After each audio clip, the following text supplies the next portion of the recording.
기도하겠습니다. 은혜로우신 아버지 하나님, 하나님이 사랑하는 자녀들이 오늘도 예수님의 보배로운 피를 힘입어 하나님 앞에서 예배합니다.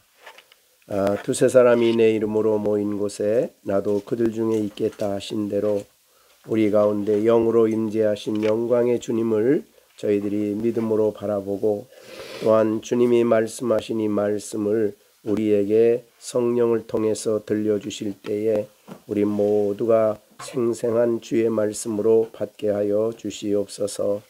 늘 우리 마음속에 감사가 떠나지 않게 하시고, 또 주일 부활하신 예수님을 믿는 믿음을 마음속에 늘 가지고 지금도 살아계셔서 영으로 우리와 함께 계시며 우리 안에 임재하신 영광의 주님을 믿음으로 바라보며 살아가는 저희들이 되게 하여 주시옵소서.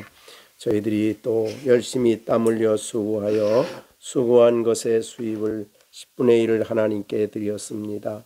순종하는 저들의 삶을 기쁘게 보시고 저들의 삶에 늘 하나님이 평강을 주시고 또 일할 수 있도록 지혜 주시고 힘 주셔서 이 가정들에게 필요한 것을 늘 공급받는 가정들이 되게 하여 주시고, 아버지 하나님을 위하여 헌신하기에 부족함이 없도록 도와주시옵소서. 부족한 종이 오늘도 강단에 서서 하나님 말씀을 전합니다. 성령님 붙들어 주시고 특별히 오늘은 성찬식을 하고자 하오니 함께하여 주시옵시기를 간절히 바라옵고 예수님의 이름으로 기도하옵나이다. 아멘. 네, 오늘 우리에게 주신 6절 말씀은 우리가 좀 더 많이 묵상을 해야 되는 그런 말씀인데, 우선 1절과 2절 말씀에서는 그리스도인이 얼마나 정말 영광스러운 위치에 있는가를 말씀하셨죠. 그래서 1절은 우리가 하나님의 사랑받는 자녀라 그랬고, 2절은 예수님이 친히 우리를 사랑하셔서 자기의 자신을 버리신 그런 사람이 바로 하나님의 무한하신 그리스도의 사랑을 받은 사람이 우리임을 1절과 2절에서 말씀하셨습니다. 이렇게 구원받은 우리들이 이 땅에 사는 동안에 성도로서 마땅히 어떻게 살아야 될 바를 부정적인 시각에서 말한 것이 이제 3절부터 5절까지였습니다. 이제 뒤에 가면은 이제 우리가 적극적으로 하나님의 성도된 우리가 어떻게 살아야 될지 많은 내용을 이제 얘기할 겁니다. 그래서 그 적극적인 말씀을 말하기 전에 우리가 뒤에 가면 가정생활, 부모 자녀와의 관계, 사회생활, 또 우리가 영적 전쟁, 우리에게 굉장히 중요한 적극적인 명령들을 하십니다. 그런데 그 말씀을 하기 전에 먼저 부정적인 얘기를 한 것이 3절, 4절, 5절이었어요. 그리고 그 4절, 5절의 마지막 부분에서 이제 6절의 말씀을 하십니다. 이것은 종교적인 문제이기 때문에 굉장히 중요한 의미로 우리가 받아야 될 것입니다. 자, 여기에 보면 누구든지 헛된 말로 너희를 속이지 못하게 하라. 그러니까 너희가 신앙생활하는 너희는 속임당해서는 안 된다, 그 말이죠. 어떤 사람이 우리를 속이느냐? 여기에 누구든지 헛된 말로 그랬습니다. 누구든지는 누굴까? 보통 그냥 믿는 수준의 사람들이 아닙니다. 자, 이거를 우리가 6절을 자세히 설명하기 위해서 우리가 좀 찾아봐야 될 내용입니다.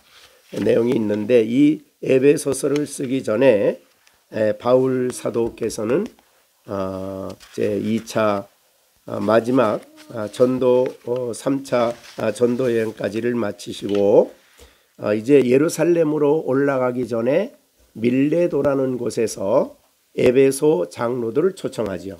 그게 이제 사도행전 20장에 있는 말이죠. 그렇죠? 그 말과 연관이 되어 있는 말입니다. 그래서 사도행전 20장에 보면은 굉장히 중요한 경고를 하십니다. 그게 이제 20장 29절에 보면 이런 말을 했습니다. 이제 물론 28절에는 교회의 지도자들에게 하나님의 교회를 잘 보살펴야 된다는 말을 이제 28절에서 했고 29절에서 무서운 말을 하죠. 거기에 보면 내가 떠난 후에 에베소 교회에 어떤 사람이 와요? 사나운 일이 이게 살아온 일입니다. 이 일이가 여러분들에게 들어올 거다. 그런데 그들은 그 양떼를 아끼지 않는다. 이 사나운 이리의 특징은 양떼를 아끼지 않는다. 그 다음에 30절 또한 여러분 중에서 제자들을 끌어. 이 제자들은 교회에서 제자 훈련 받은 굉장히 그래도 열심 있는 신앙인들이죠.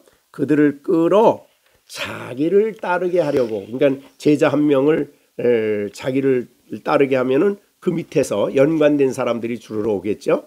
그래서 제자들을 끌어 자기를 따르게 하려고 어그러진 말을 하는 사람들이 일어날 줄을 안다. 이 사람들이. 그러니까 그 앞에서 말한 흉악한 일이라고 얘기했고 30절에서는 어그러진 말, 진리와 어그러진 다른 말을 한다 이 말이죠. 그러니까 여기에 있는 사람들은 보통 사람들이 아니에요. 그래서 여러분 오늘 이 본문에 누구든지 헛된 말로 너희를 속이지 못하게 하려 이 누구든지는 적어도 교회에 굉장히 영향을 미칠 수 있는 그런 수준급에 있는 뭐 목회자라고도 볼 수 있고 당시의 선지자라고도 볼 수 있고 이제 내용상으로는 거짓 사도들이 그러니까 굉장히 영적으로 아주 대단한 위치에 있는 것처럼 하면서 교회에 들어와서 영혼들을 자기를 추종하는 사람으로 만들고 막 그런 일이 있을 것을 이제 얘기한 거죠. 여기 누구든지는 그런 뜻입니다. 누구든지 그 말은 그 사람이 어떤 신분을 가지고 왔든지 이제 초대교회는 무슨 일이 많았냐면 교회 목회자들이 없었어요. 교회에. 그렇기 때문에 신학적인 훈련을 받은 사도들이 활동을 했고 사도들의 훈련을 받은 사람들이 했는데 그것 가지고도 부족해. 그래서 순회 전도자들이 많았어요. 그래서 이제 예루살렘 교회에서 파송한 사람들도 있었고 또 어떤 단체에서 뭐 그렇게 해서 자기가 은혜 받았다고 그러고 막 사람들에게 많은 영향을 미치는 사람들이 초대교회에 많이 있었습니다. 그런 사람들을 얘기하는 거예요. 그러니까 오늘날로 말하자면 뭐 목회자급 뭐 이런 사람들이죠. 그러니까 여기에 누구든지란 말은 일반 사람들에게 하는 말이 아니에요. 그 사람이 누구든지 어떤 위치에 있든지 갈라디아에서 보면요 뭐라고 얘기했죠? 갈라디아서 보면은 내가 전한 이 복음 외에 다른 복음을 전하면 저주를 받는다 그랬죠. 여기에 그래서 갈라디아서 1장에 보면은 우리나 혹은 하늘로부터 온 천사라도 그러니까 천사와 같은 위치에 서서 이제 복음을 전하는 거예요. 근데 바울이 볼 때 그들이 바울이 전한 복음이 아니야. 정말 사도들이 복음 전한 복음이 아니기 때문에 이제 그런 사람들을 염두에 두고 하는 말이 지금 6절. 그러니까 교회에 굉장히 중요한 영향을 미칠 수 있는 사람이에요. 누구든지 그가 누구든지 사도란 이름을 가졌든 아니면 어떤 이름을 가졌든지 그가 교회에 와서 굉장히 영향력 있는 말을 하고 많은 사람들을 추종하게 한다고 하더라도 거기에 이끌리지 말아라 하는 말이죠. 그래서 그런 말로 누구든지란 말이 이제 그런 뜻입니다. 그러니까 와서 그들이 말할 때 헛된 말, 그러니까 그 헛된 말은 그 다음에 불순종과 관련돼요. 헛된 말을 따르면 불순종과 관련돼요. 그러니까 진리를 순종하는 말이 아니, 진리를 가르치는 말이 아니에요. 그런데 그들은 대단한 진리를 말한다고 하는데 헛된 말이야. 참 진리가 아니죠. 그들을 따르면 속는 것이고 불순종의 아들이 돼. 이렇게 되는 거죠. 그래서 헛된 말로 너희를 속이지 못하게 하라. 이렇게 되는 거예요. 그러면 우리가 사도행전 아까 20장에서 무슨 말했죠? 사나운 일이 그 다음에 제자들을 이끌어 자기를 추종하는 사람들이 있을 텐데 어떻게 하라고 그랬어요? 속지 않으려면 어떻게 하라고 그랬죠? 31절에 그러므로 여러분이 사도행전 20장입니다. 일깨어 내가 이거 에베소 교회 하는 말이에요. 지금 바울이 일깨어 내가 3년이나 밤낮 쉬지 않고 눈물로 각 사람을 훈계하던 것을 기억하라. 지금 내가 여러분을 주와 그 은혜의 말씀께 부탁하는데 그 말씀이 여러분을 능히 든든히 세우사. 그러니까 성도들을 든든히 세울 수 있는 것은 하나님 말씀이에요. 그래서 그 말씀이 너희를 든든히 세우사 거룩하게 하심을 입은 모든 사람 가운데 기업, 하나님 나라의 기업, 은혜의 나라의 기업을 있게 하신다. 그런 말이죠.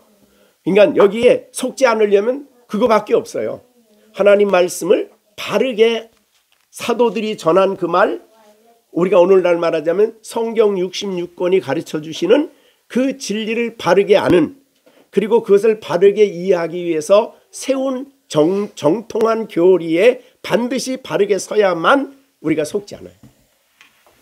지금 우리 아이들은 소열이 문답했지만 이제 다음서부터는 하이델베르그 해야 되는데, 그게 정말 교리라는 게 왜 그렇게 중요하냐면 성경을 바르게 이해하는 틀이에요. 그게 그렇기 때문에 중요한 거예요.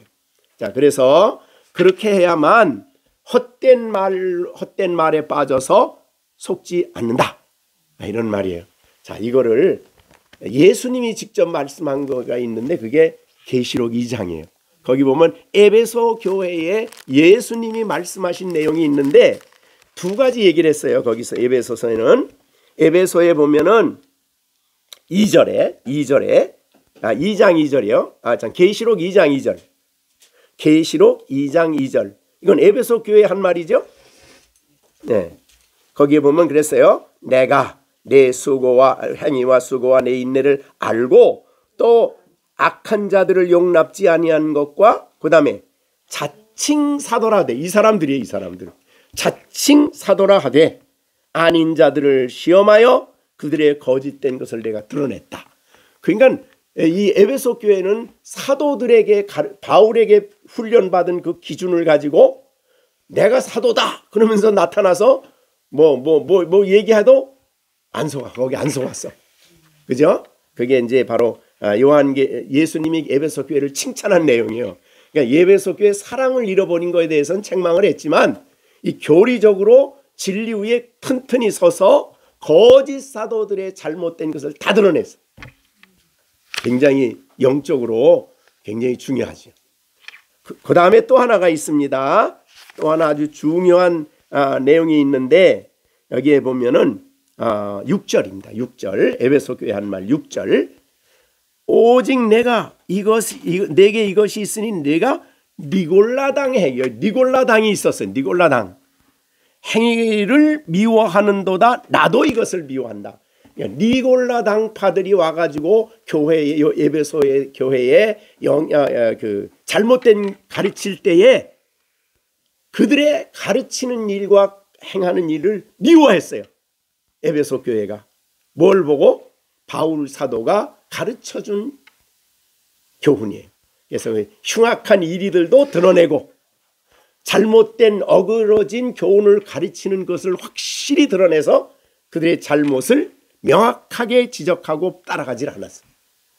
굉장히 그래서 예수님이 사도 요한을 통해서 편지를 보내면서 직접 이 에베소 교회를 칭찬한 내용이죠. 거기에 근데 이제 너무 막 이 전쟁을 하다 보니까 사랑을 잃어버려 가지고 첫사랑을 잃어버렸다. 이제 여기에는 이제 좀 책망이 있었지만요. 자, 그렇게 우리가 보면 이거는 우리 이 시대에 우리 나라를 시대를 바라보면요. 이런 운동이 지금도 있습니다. 그게 이단들이죠. 특히 요새 많이 이단이라고 정통교회에서 개혁교회에서 얘기는 하지만 많이 수용된 운동이 있어요. 우리나라에.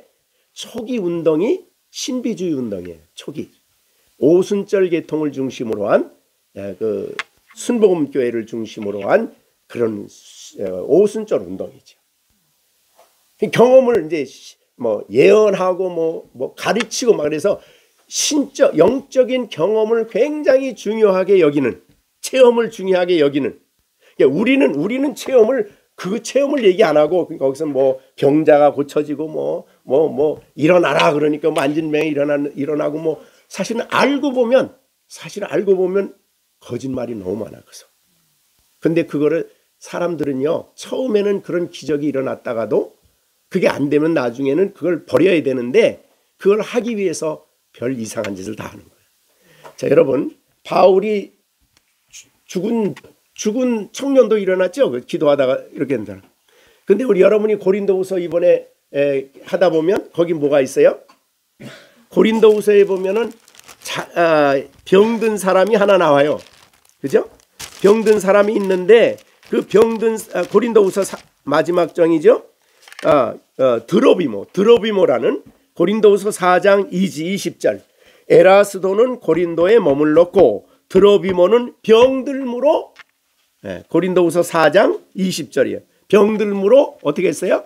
밀레도에, 고린도후서 4장 20절. 고린도라네. 디모데후서, 경건의 시간 디모데후서 했지요. 디모데후서 4장 20절. 에라스도는 고린도에 머물러 있고 드로비모는 병들어서 밀레도에. 아니 뭐 바울 같은 사람이 왜 이 사람을 고치질 못하고 거기다 둬요? 네? 그러니까 병을 고친다는 문제도 정말 초대교회, 말하자면 초대교회 사도들은 예수님 부활했다 그럼 야, 그 부활한 예수님이 어떻게 믿냐? 부활하신 예수님이 병자를 고친 거죠. 그래서 사도행전 2장에도 그 40년 된 안진뱅이가 뭐 좀 주십시오 이러니까 베드로가 뭐라 그래요? 우리에게는 은과 금은 없지만은 나사렛 예수의 이름으로 걸으라, 이렇게 됐죠. 그러니까 나사렛 예수의 이름이 부활하여 계신 예수님이라는 이거를 증거하기 위해서, 그러니까 복음 증거하기 위해서 초대교회는 굉장히 강력한 역사가 있었어요. 그 역사는 예수님의 살아계심을 증거하기 위한 증거지 오늘날 같이 사람들을 모으는 수단으로 한 거 아니에요. 그걸 우리가 분명히 구분을 하셔야 돼요. 자, 디모데는 너무 위장이 안 좋았죠. 디모데 위장이 안 좋아가지고 바울이 디모데에게 뭐라고 그랬어요? 야, 너 그 위장 안 좋은 것 때문에 너무 고생하지 말고 좀 포도주 조금 써, 이랬죠. 그러니까 아마 포도주는 술이니까 안 먹었던 모양이에요, 디모데가. 근데 너무 속이 안 나가지고 밥만 먹으면 그냥 소화가 안 돼서 막 그러니까 야, 디모데야 좀 써라, 포도주 좀, 이런 식으로 얘기를 한 걸 봐요. 그러니까 하나님의 뜻 안에서 하나님의 복음을 드러내고 하나님의 영광을 드러내기 위해서 병자가 치료될 수 있고 죽은 자도 살아날 수 있어요. 안진뱅이도 예수님이 이 땅에 오신 것은 예수님이 병자를 고쳐서 사람들을 모으기 위해서 한 거 아니에요. 오히려 병자를 고치고 예수님 뭐라 그랬어요? 야, 너 알리지 마, 딴 사람한테. 입 다물어. 근데 저들이 가가지고 막 해가지고 사람들이 막 모여들었지만은 예수님의 중요한 목적은 진리를 전하고 복음을 전하는 것이었고 제자들도 그랬습니다. 사도들도. 근데 이 후에 일어난 사람들은 이제 병자 하나 고쳤어. 그러면 그게 이제 자기의 이력이 돼가지고 사람들을 모으는데 그걸 써버리는 거야. 사용해버리는 거야. 자, 그러면 안 된다는 거죠. 하나님의 뜻이 이루어지는데 쓰는 거지. 하나님의 뜻이 아닌데도 제 종교적인 목적을 위해서 쓰면은 안 되는 거죠. 자, 그렇기 때문에 굉장히 중요한 부분이에요. 자, 그래서 우리나라에는 지금 그럼 어떤 운동이 있느냐? 유명한 그 온누리 교회에 유명한 장로가 하나 있는데 내 이름을 지금 기억이 안 나. 신사도 운동을 하는 사람이에요. 신사도 운동. 아마 여러분이 여기 찾아보면 신사도 운동 나올 거예요. 근데 신사도 운동은 이렇게 됐어요. 시작이 신비주의 운동이 한참 순복음 교회를 중심으로 해서 한국 교회를 휩쓸었어요. 그죠? 그래서 이쪽 저기 많은 사람들이 거기에 이제 몰려갔어요. 그런데 이제 그게 좀 지났어요. 한편 지나고 교회가 이제는 너무 위축돼 있다. 이런데 이때에 사람들의 주의를 끌고 사람들을 모으게 할 수 있는 운동을 한 게 이제 신사도 운동이에요. 그게 신사도 운동이라는 것은 뭐냐면 사도들이 이 시대에 사도들이 이 시대도 사도 활동을 할 수 있다. 사도들이 있다는 걸 자기가 신사도라는 거예요. 그러니까 사도들이 활동했던 그 일을 이 시대에도 우리들이 나타나서 사도와 똑같이 일할 수 있다. 이런 운동이 이제 신사도 운동이죠. 그냥 가면 거기 가서 이제 그 집회에 가 보면 뭐 장로님 여기 성령님이 와 있습니다. 주님이 와 있습니다. 앉은 명이 뭐 어디 아픈 사람 손 대십시오. 그러면 이런 그런 게 여기서 일어나고 저기서 일어나. 그 경험이죠. 체험. 사람들이 막 모여요. 거기. 야, 그런데 하나님의 역사가 그런 일을 위해서 한 게 아니죠. 사람들을 모으기 위해서. 자, 그래서 누구든지 사도들과 같은 일을 지금도 할 수 있다. 사도가 필요하다. 근데 우리가 여태까지 성경에서 배운 것은 사도는 일시적이죠. 일시적인 직분이에요. 12사도하고 이방인의 사도 바울이에요. 그 사람의 사역이 끝났어요. 왜? 성경이 완성될 때까지. 그럼 지금은 뭐예요? 그들 안에 역사하셨던 성령의 역사로 성경의 말씀을 통해서 신앙생활하는 것이 지금이죠. 네, 그렇게 우리가 구분을 해야 되는데 아니다. 지금도 사도들이 있다. 대표적인 게 캐톨릭인데 이제 그와 같은 이제 활동을 지금도 하고 있는 건데, 자 이런데 우리가 정말 그다음에 뭐 또 이렇게 뭐 입신하는 운동하는 데도 있어요. 입신하는데 그래서 밤에 기도하러 거기 가면 막 이렇게 치면은 사람이 그냥 확 넘어가고 막 그래서 뭐 입신이 뭐예요? 신이 들어왔다가 갔다 이렇게 돼 입신이. 그런데 속아서는 안 된다는 거 이게. 누구든지 헛된 말로 너희를 속이지 못하게 하라. 예. 이 속임의 결과는 뭐예요? 불순종하게 된다. 진리에 순종하지 않는 거예요, 결국은. 그래서 우리는 우리 이 정통적인 신앙 안에서는 이런데 우리가 속아서는 안 된다라는 것을 중요하게 말씀하고 있습니다. 자, 여기에 그러니까 이 사도들이 거짓된 사도들이 일어날 것을 이미 우리가 성경에서 바울 사도가 이미 경고하셨어요. 네, 경고하신 것을 우리가 볼 수가 있는데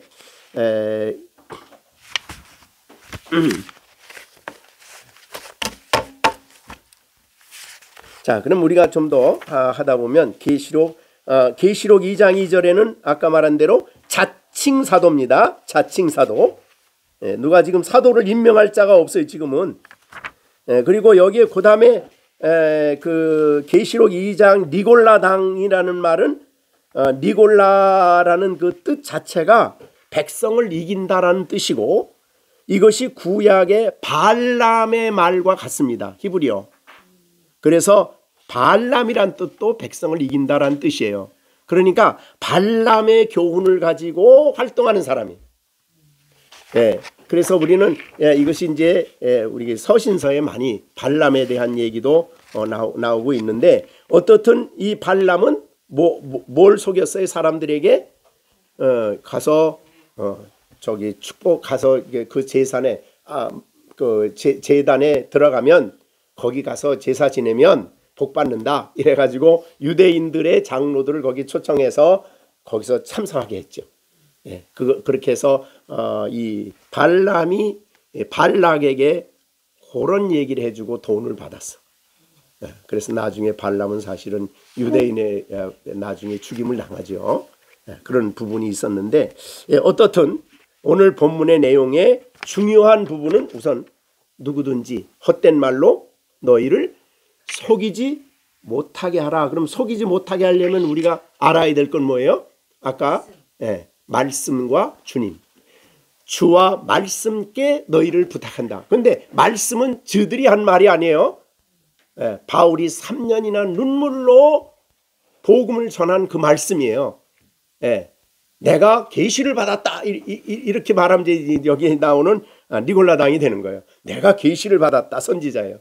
자칭 사도다, 내가 하는 말도 하나님이다, 똑같다, 이러면은 안 된다는 거죠.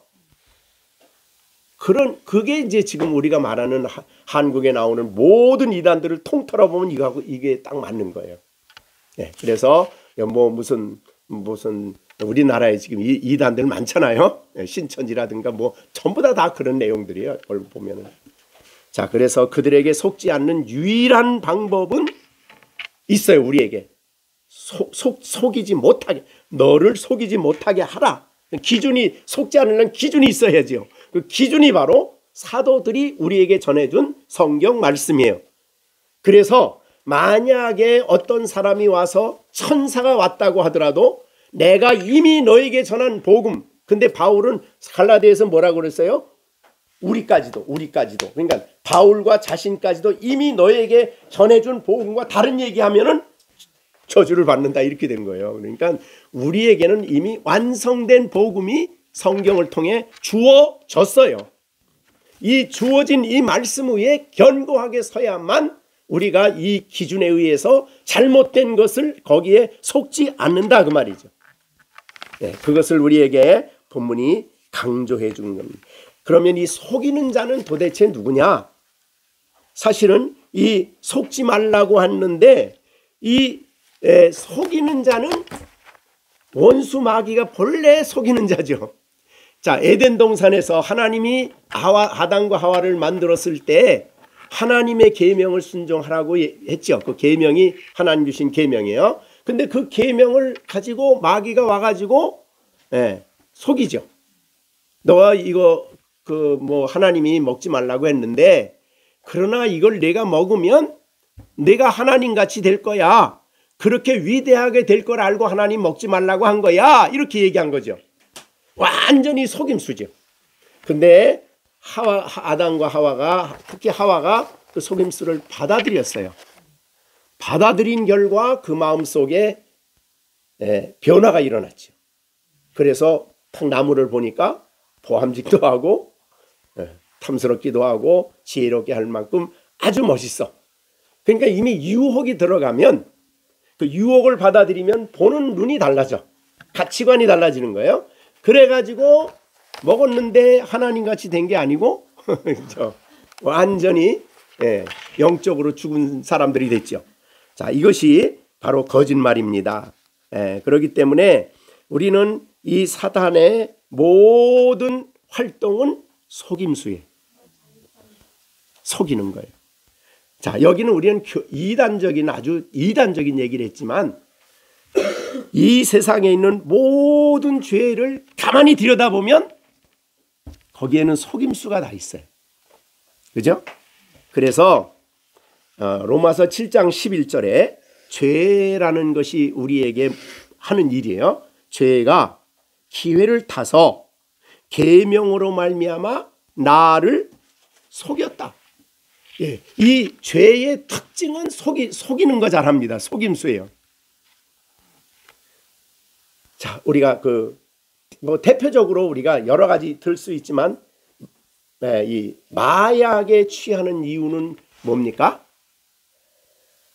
고통이 없어지는 거죠. 잠시적으로 꼭 딱 취하면 뭔가 새 세상이 열리는 것 같죠? 전부 다 속임수입니다. 거기에 속지 말라, 이 말이죠. 또 다른 사람이 와서, 야, 우리 이번에 한 건 딱 하면 돈 많이 생겨.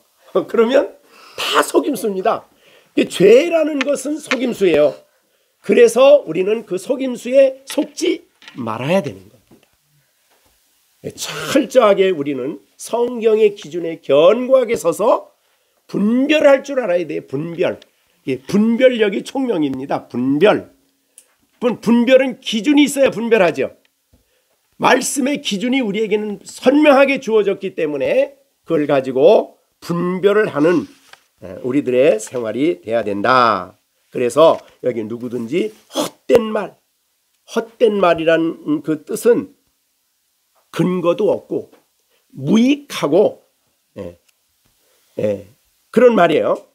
그런 것에 속지 말아라. 그러니까 이 헛된 말은 속이는 사람의 헛된 말은 사실은 전혀 아닙니다. 그 내용이 진리가 아니에요. 그러니까 헛된 말을 만들어서 사람들의 사행심, 사람들의 욕망, 사람들이 듣고 싶어하는 그런 얘기들을 만들어서 사람들을 혹하게 하는 거예요. 자, 우리가 이따 이제 우리가 조금 더 보겠지만은 이 오늘 본문에도 보면 하나님의 진노가 있어요. 진노. 그죠? 속이면 어떻게 돼요? 속이면 진리를 불순종하게 되고 진리를 불순종하면 그 다음에 오는 게 뭐예요? 하나님의 진노예요. 그래서 고단 보세요. 누구든지 헛된 말로 너를 속이지 못하게 하라. 이로 말미암아는 뭐예요? 속임당하면 어떻게 돼요? 하나님의 진노가 있다. 보세요. 하나님의 진노입니다. 여러분, 성경에는 하나님의 진노가 명확하게 있습니다. 우리는 하나님의 진노를 알아야 돼요. 그래서 그죠? 자, 사도행전은 로마서는 복음서잖아요. 근데 복음서 3장을 쓰기 전에 복음서 1장 18절에 뭘 얘기해요? 제일 먼저 하는 얘기가 복음을 설명하기 전에 뭐부터 얘기해요? 하나님의 진노를 얘기해요. 로마서 1장 18절 보세요. 하나님의 진노에 대한 이야기를 하고 있습니다. 그죠? 여러분, 저는 여러분들이 주일날 제설교인데 다른 방송 듣나 모르겠어요. 하나님의 진노를 설교하는 설교 들어보셨습니까? 하나님은 진노하신다. 근데 바울은 복음을 말하기 전에 진노부터 얘기해요. 그게 성경의 가르침입니다. 자, 이스라엘 백성이 애굽에서 구원받아서 나와가지고 가나안 땅에 가면서 그들이 늘 하나님은 그들에게 불순종하는 그들에게 하나님은 뭐 하십니까? 진노하셔요. 그리고 약속의 땅에 들어가서도 하나님 말씀을 불순종하는 가운데 있으면 하나님이 진노하시죠. 대표적인 여러분이 잘 아는 진노는 아합이라는 사람이 나봇의 포도원을 보고 어떻게 했어요? 저 갖고 싶다. 그랬죠. 갖고 싶다. 아니, 갖고 싶으면 남의 거를 왜 갖고 싶어? 그래서 이제 나봇을 불러가지고, 야, 나봇아, 너 포도원 나 줄래? 내가 더 좋은 땅 줄게. 안 돼요. 왜 안 돼? 그건 하나님이 기업으로 준 거기 때문에 기업을 딴 사람에게 줄 수는 없는 겁니다. 그랬더니요, 아합이 그 다음서부터 밥도 안 먹고 머리를 싸고 틀어놓았어. 그러니까 그 부인이, 아니, 왕이요, 왜 그렇게 아파하십니까? 글쎄 나봇의 포도원을 좀 갖고 싶은데 저놈이 안 준대. 그래서 그렇대. 그러니까 그 이세벨이 편지를 써가지고 못된 짓을 해가지고 나봇을 죽였죠. 나봇을 사람들 앞에 세워놓고 이 사람 하나님과 왕을 저주한다 이렇게 거짓 증인을 세워가지고 돌로 쳐서 죽게 했어요. 바로 그 자리에 하나님이 누구를 보냅니까? 엘리야를 보내시. 엘리야를 딱 보내가지고 뭐라고 얘기합니까? 내가 죄 없는 나봇을 죽여? 그 피 흘린 자리에서 내 피를 개가 핥을 거다.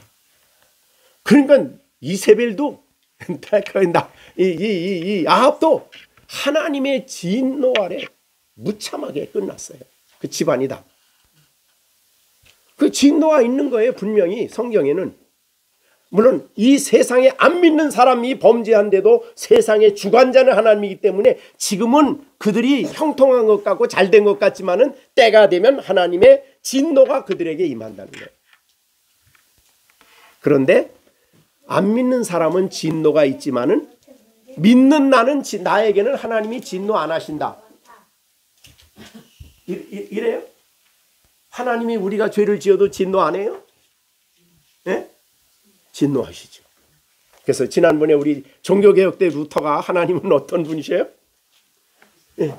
번개불을 가지고 그냥 치려고 하는 그러니까 이 땅에 살아가는 우리들에게 하나님의 진노를 꼭 재림하셔서 내리는 진노만 생각하면 안 돼요.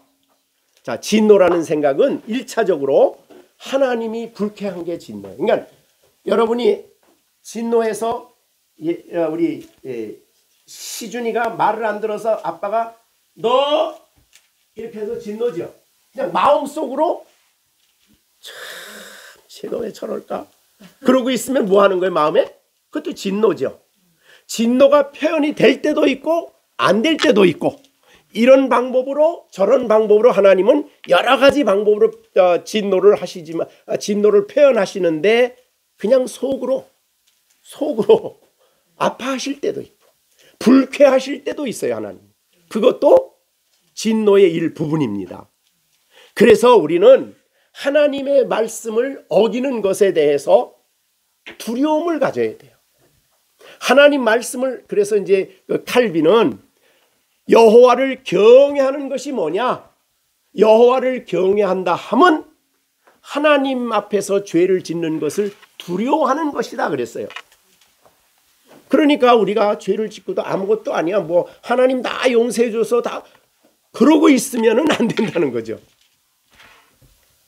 그래서 우리는 죄 짓는 걸 두려워할 뿐만, 죄 지을 때 하나님이 나를 향해서 갖는 그 진노에 대해서 두려움을 가질 뿐만 아니라, 우리가 하나님이 진노하시는 그 죄를 내가 싹 유혹받는 것에 대해서 내가 죄를 단호하게 나를 거절하고 죄를 미워하는 마음을 가져야 된다는 거죠. 철저하게 미워해야 된다는 거죠. 죄는 우리를 속이고 하나님 앞에 범죄하기 때문에 하나님의 진노가 그에게 온다 이 말이죠. 그러니까 우리가 이 부분을 생각하면은 사실은 죄를 그냥 대충 해서는 안 된다. 하나님 말씀을 어기는 것을 대충 그냥 뭐 그럴 수 있지 뭐. 더군다나 특히 이제 우리가 복음을 잘못 들어놓으면 어떻게 돼요? 우린 다 용서받았는데 뭐 아무런 뭐 무슨, 마치 하나님은 내가 죄 지어도 아무 상관없이 관심 없이 등 돌리고 있는 것처럼 생각하면은 절대 안 되는 겁니다. 그래서 여기는 분명히 불순종에 대해서는 진노다, 이렇게 얘기를 하신 거예요. 자, 그러니 우리가 속아서 잘못된 교리에 속아서 그릇되게 했으니까 나는 잘못 없어, 나를 속인 저 사람이 잘못이야, 그러고만 있으면 안 되는 거죠. 안 되는 겁니다.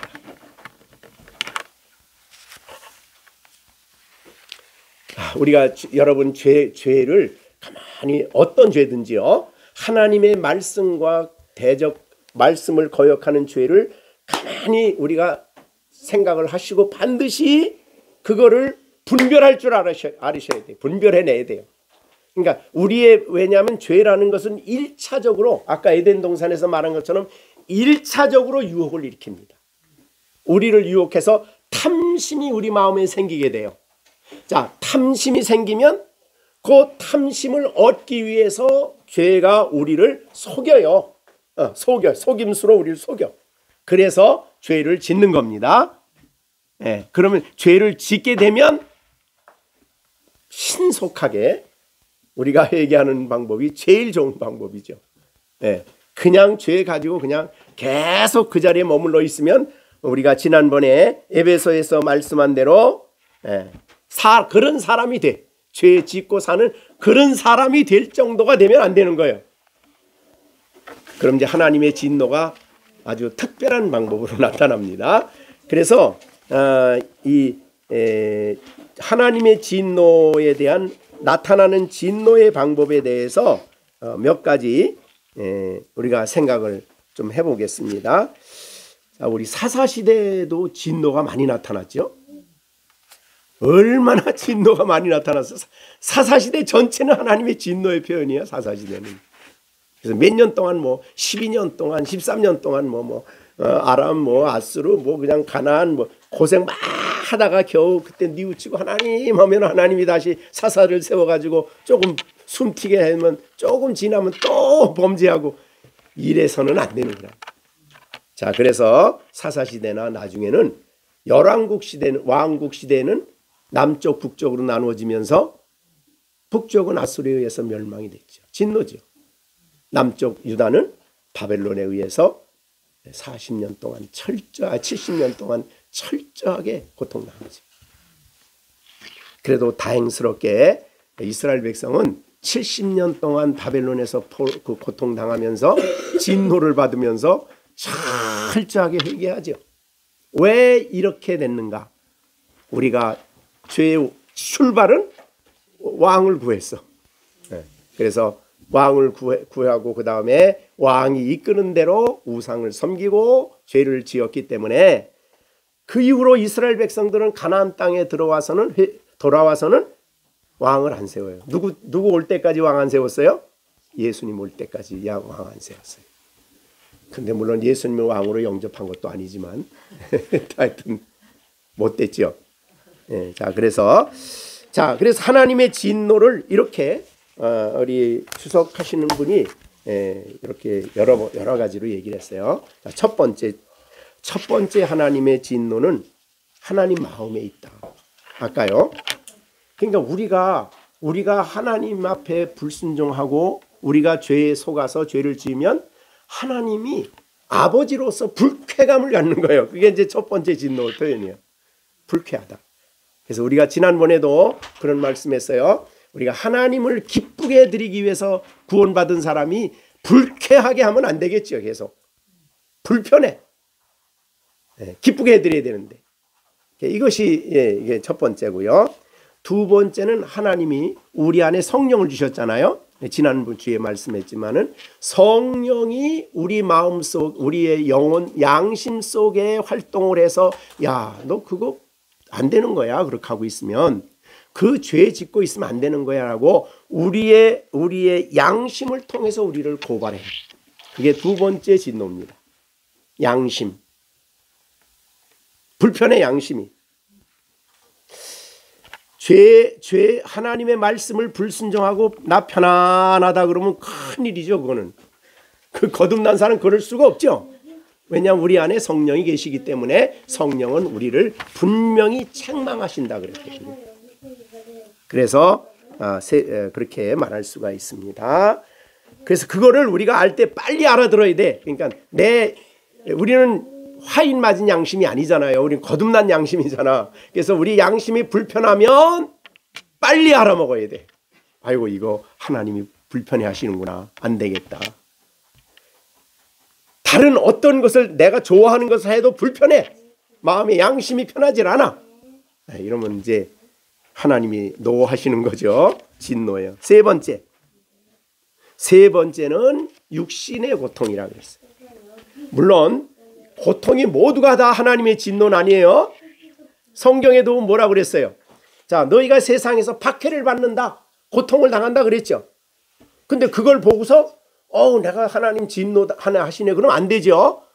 그래서 성도들이 이 땅에서 고난을 당할 때 육신의 고통이 있고 육신의 괴로움이 있을 때 무조건 이거는 죄 때문이라고 하면 안 되는 거죠. 오히려 예수 때문에 복음 때문에 고난을 당하면 어떻게 돼요? 그건 감사한 일이죠. 그래서 8번째 복음서에 복이 7번 나오죠. 7복의 마지막 복이 뭐예요?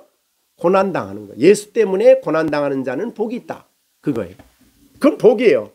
근데 내가 하나님의 뜻을 거역하고 죄 짓고 났는데 몸이 불편해.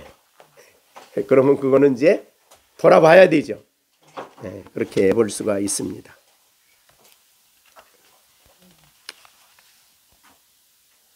그 다음에 나오는 것은 넷째는 강단을 통해서 혹은 설교지요. 설교를 통해서 성경을 통해서 나를 직접적으로 책망할 때 하나님의 진노의 표현이에요.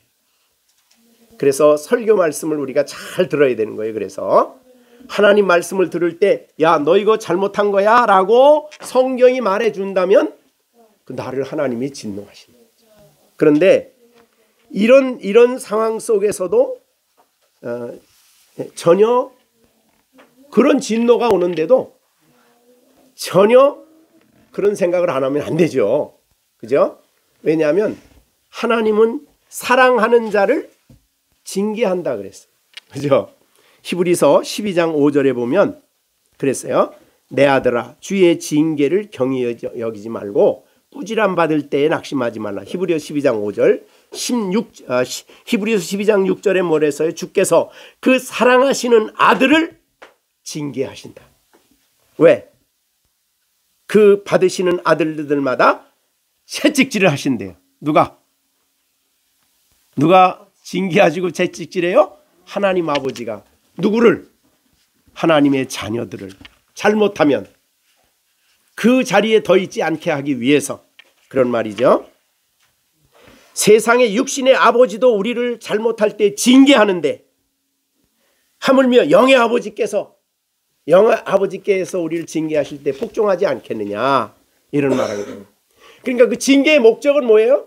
진노의 표현이지만 목적은 죄에서 떠나라. 그 죄에서 벗어나라. 그거는 안 된다. 그렇게 하면 안 된다는 것을 알려주는 거죠. 그런데 성경에 뭐라 그랬냐면 만약에 내가 잘못하는데 하나님이 징계하지 않아 가만 놔둬. 그러면 아들이 아니래. 굉장히 심각하죠? 아들이 아니에요. 그래서 히브리서 12장 8절에 징계는 다 받는 것이거늘 너에게 없으면 사생자요 친아들이 아니야. 이게 굉장히 심각한 거죠. 그래서 우리 시온이가 잘못하면 아버지가 하나 하면은 사랑해서 그런 거예요? 사랑하지 않아서 그런 거예요? 화나서 사랑해서 그런 거예요. 사랑해서 그런 거예요. 그래서 진노하는 거예요. 그런데 더 머물러 있으면 안 된다. 그걸 이제 깨우치는 거죠. 그것이 이제 성경의 가르침입니다. 마지막 진노는 재림 때입니다. 예수 그리스도 이 땅에 재림하셔서 마지막으로 진노를 내리시는데 그 진노는 소망이 없는 진노죠. 영원히 지옥을 가야 되는 진노입니다. 사실은 생각해 보면 영원한 지옥을 가는 사람들의 모습은 우리가 구원받은 사람은 하나님 자녀들은 예수님 재림하실 때 뭐라고 할까요? 요한계시록 22장 마지막 절이죠. 주 예수여 오시옵소서. 근데 안 믿는 사람은 뭐 어떡할까요? 진노당하는 사람은 계시록 6장 15절에 보면 그랬어요. 산들아 바위에게 말하되 우리 산들과 바위에게 말하되 우리 위에 떨어져 보좌에 앉으신 이의 얼굴에서 와 그 어린 양의 진노에서 우리를 좀 가려달라. 그러니까 예수님의 진노를 그때는 어린 양의 진노라 그래요. 참 이 계시록엔 계속 예수님을 어린 양으로 많이 왜 그럴까요? 구원 주시기 위해서 어린 양으로 오셨는데 그분을 거절한 거예요. 그러니까 어린 양의 진노에서 나를 좀 가려달라. 얼마나 무서운 말이에요. 얼마나 두려운 말입니까? 그리고 예수님의 그 어린 양뿐만 아니라 보좌에 앉으신 이가 하나님이시죠. 영광의 하나님의 진노에서 나를 가려달라. 그래서 이것은 진노의 큰 날이라 그랬어요. 무서운 일이죠. 자, 우리가 오늘 본문에 주신 말씀은 이제 우리가 정리해 보겠습니다. 자, 이 하나님의 진노를 아는 우리들은 정말 기도를 많이 하셔야 됩니다. 자, 우리가 이 헛된 말에 속지 않고 하나님의 말씀에 따라서 올바른 분별하기 위해서는 뭐가 필요하냐면 보혜사 성령이 우리에게 오셔야 됩니다. 그죠? 성령이 우리를 가르치시고 우리를 교훈하시고 그래야 되겠죠. 그래서 우리로 하여금 율법의 요구가 우리에게 이루어지게 하시는 분이 누구예요? 성령이죠. 그죠? 그래서 갈라디아에서 바울 사도는 그 당시에 모든 갈라디아 성도들을 향해서 뭐라고 합니까? 갈라디아서 5장 24절에 그리스도 예수의 사람들은 육체와 함께 그 정욕과 탐심을 십자가에 못 박았느니라. 만일 우리가 성령으로 살면 성령으로 행한다. 성령으로 행할지니. 그리고 16절 갈라디아서 5장 16절에 뭐라고 그랬죠? 내가 이르노니 너희는 성령을 따라 행하라. 그리하면 육체의 욕심을 이루지 아니하리라. 그러니까 육체의 욕심을 이루지 않는 방법은 성령을 따라. 우리 그리스도인은 중간지대가 그래서 없다 그래요. 성령을 따라 행하든 육체를 따라 행하든.